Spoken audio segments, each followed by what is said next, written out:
Alright guys, so Assalamualaikum dan selamat sejahtera semua. So hari ini 18 bulan 12 2023.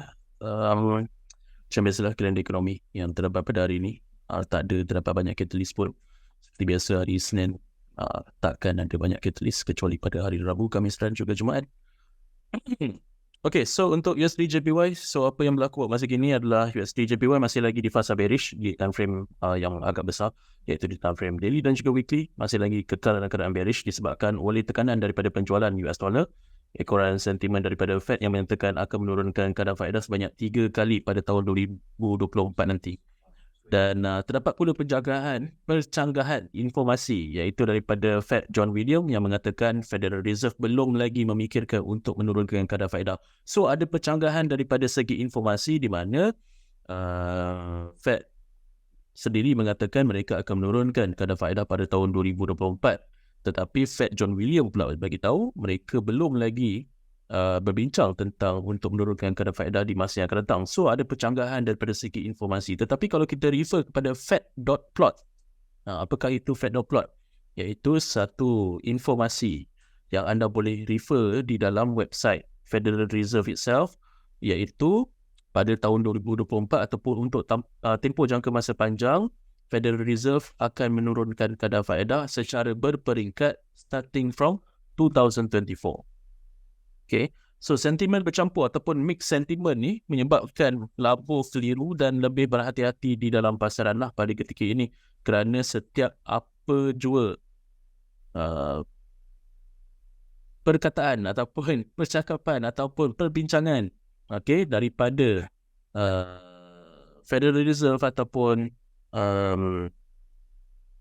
kerajaan di Amerika Syarikat sendiri akan menyebabkan sentimen berubah dan seterusnya akan menyebabkan ataupun affected daripada segi harga pasaran. Okay, so daripada sudut teknikal pula, paras harga masih lagi didagangkan bawah daripada EMA ataupun Exponential Moving Averages 21 dan juga 34 hari. Dan seterusnya Fibonacci Sequence juga dan juga parabolic paras harga masih lagi berada di bawah paras tersebut lah.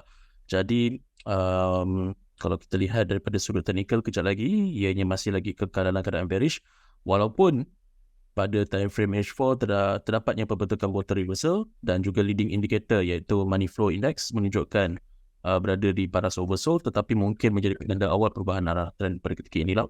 Tetapi perlu ingat higher time frame masih lagi ada tendensi untuk push it to the downside, so kena berhati-hati walaupun paras harga disokong oleh para sokongan di time frame weekly dan seterusnya membuat pembentukan bottom reversal di time frame H4, iaitu satu pembentukan perubahan arah trend awal dengan adanya pembentukan bottom reversal, but perlu berhati-hati kerana kalau kita lihat paras harga masih lagi berada di bawah daripada parabolic SAR dan juga EMA 21 dan juga 34 ini. Dan seterusnya MFI berada di paras oversold yang bertindak sebagai leading indicator lah. So leading indicator bagi kita early warning dan the trend could change ataupun could reverse. So ianya berada di paras oversold dan selarilah dengan keadaan semasa, iaitu paras harga berada di paras sokongan mingguan dan seterusnya membuat satu perubahan arah trend iaitu bottom reversal. Okay. Untuk komoditi emas pula masih lagi berpotensi untuk didagangkan secara bullish pada ketika ini disebabkan oleh kejatuhan kadar faedah bond jangka masa 10 tahun yang menyokong pergerakan harga komoditi emas buat masa kini. Dan seterusnya paras harga disokong oleh fan line yang bertindak sebagai paras sokongan dan paras harga juga berada di dalam bearish Kumo Cloud that act as a resistance. Bullish Kumo Cloud that act as a support. So buat masa kini kalau kita lihat ianya berada di paras sokongan fan line dan cuba untuk melonjak ke paras positif pada belah pagi ini di time frame H1. Ini pun adalah pembentukan bottom reversal, setelah disokong oleh paras sokongan fan line, ianya membuat satu bottom reversal and traded to the upside, but it still traded below Tenkan and Kijun Sen, Tenkan and Kijun Sen, dan dia juga perlu melepasi semula paras rintangan daripada Senko Span A, iaitu daripada bullish Kumo Cloud. CCI berada di bawah paras kosong. Kalau anda dapat lihat kat sini, CCI ataupun Commodity Channel Index berada di bawah paras kosong, bermaksud ianya masih lagi berpotensi di dalam ataupun didagangkan dalam keadaan bearish. Tetapi sekiranya berjaya melepasi paras kosong ataupun lebih daripada paras kosong, kita akan lihat pergerakan harga emas ini kemungkinan besar ada potensi untuk melonjak ke paras yang lebih tinggi di masa yang terdekat nanti. Dan di time frame yang lebih besar, iaitu di time frame mingguan dan juga bulanan, masih lagi kekal dalam keadaan bullish. Uptrend is still intact, but on a lower time frame, of course, akan adanya kejatuhan sementara waktu. Dan apa yang kita boleh jangkakan buat masa kini disebabkan oleh kadar faedah bond jangka masa 10 tahun that act as a leading indicator for commodity assets didagangkan dengan lebih rendah. Okay, jadi kita masih lagi percaya yang komoditi emas ini berpotensi lah untuk disokong harganya untuk didagangkan dengan lebih tinggi. Dan seterusnya pada tahun 2024 sekiranya Federal Reserve menurunkan kadar faedah, sudah pastilah akan menyebabkan komoditi emas ini dianggap murah untuk dimiliki dan seterusnya akan menyebabkan kenaikan harga ke paras yang lebih tinggi, mungkin melepasi paras $3,000 di masa yang akan datang. Okay, so itu sajalah perkongsian saya untuk pagi ini. Sekiranya ada apa-apa soalan boleh ajukan pada saya sekarang.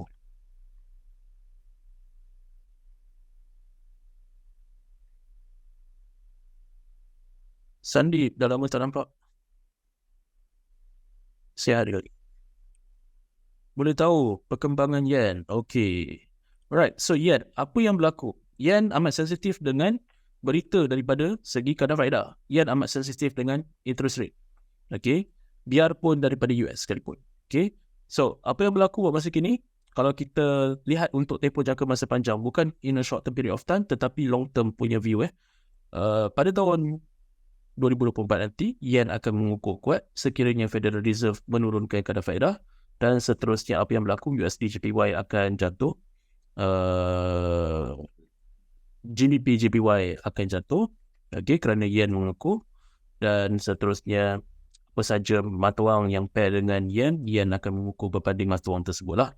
Okey, kerana yen amat sensitif dengan kenaikan ataupun penurunan kadar faedah. Sekiranya kadar faedah dinaikkan, yen akan terjejas. Sekiranya kadar faedah diturunkan, yen akan mengukuh kuat semula.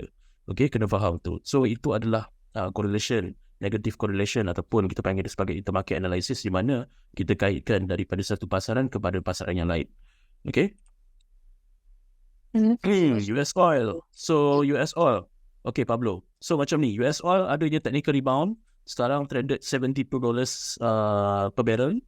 Kenapa adanya kenaikan adalah disebabkan oleh kerisauan tentang apa orang panggil tentang inventory minyak yang kejap.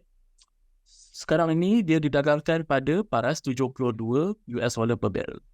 Kerana pelabur merasakan ataupun mereka takut inventory minyak terjejas sebab masa kini. Itu yang pertama. Yang kedua adalah disebabkan oleh kejatuhan nilai mata wang US dollar. Apabila nilai mata wang US dollar jatuh, adanya permintaan yang tinggi di dalam futures oil. Okay? So bermaksud dekat sini, kenapa adanya permintaan yang tinggi di dalam pasaran harga komoditi minyak apabila US dollar melemah adalah disebabkan oleh kos transaksi yang murah di antara mata wang asing dan juga US dollar. Kerana untuk memiliki komoditi minyak, negara-negara asing harus membeli di dalam US dollar. Jadi apabila US dollar dalam keadaan yang murah, mereka mengambil peluang untuk membeli semula pada kadar kos transaksi yang murah walaupun harga minyak melambung tinggi. Okey, walaupun harga minyak pada paras $72 okey, lebih tinggi berbanding pada paras harga 68 sebagai contohnya, tetapi kos transaksi untuk menukar mata wang mereka kepada US dollar adalah lebih murah. Jadi disebabkan oleh itu, kita expect akan adanya rebound semula di dalam harga komoditi minyak ini. Dan lagi satu, kalau kita lihat, indeks Amerika Syarikat didagangkan secara positif. Jadi apabila indeks Amerika Syarikat didagangkan secara positif, bermaksud pelabur menganggap ekonomi Amerika Syarikat di dalam keadaan yang baik. Jadi apa yang berlaku? Ada potensi untuk permintaan yang tinggi lebih di dalam pasaran komoditi minyak ini kerana kemungkinan besar pasaran industri di Amerika Syarikat memerlukan komoditi minyak ataupun minyak mentah ini untuk generate ataupun untuk sektor pengeluaran mereka. Okay, kerana apabila sesebuah ekonomi dalam keadaan berkembang dengan pesat, permintaan komoditi minyak ini juga akan berlaku. Pertama, apabila sebagai contohnya sektor pengeluaran industrial berkembang, sudah pastilah akan menyebabkan transportation juga turut berkembang. Transportation daripada segi kapal terbang, kenderaan seperti kereta dan juga lori dan juga bas, whatever lah, memerlukan minyak untuk bergerak. Jadi disebabkan oleh itu, kemungkinan besar akan adanya permintaan yang tinggi di dalam pasaran komoditi minyak buat masa kini. Tetapi perlu ingat, ekonomi di China masih lagi lembab.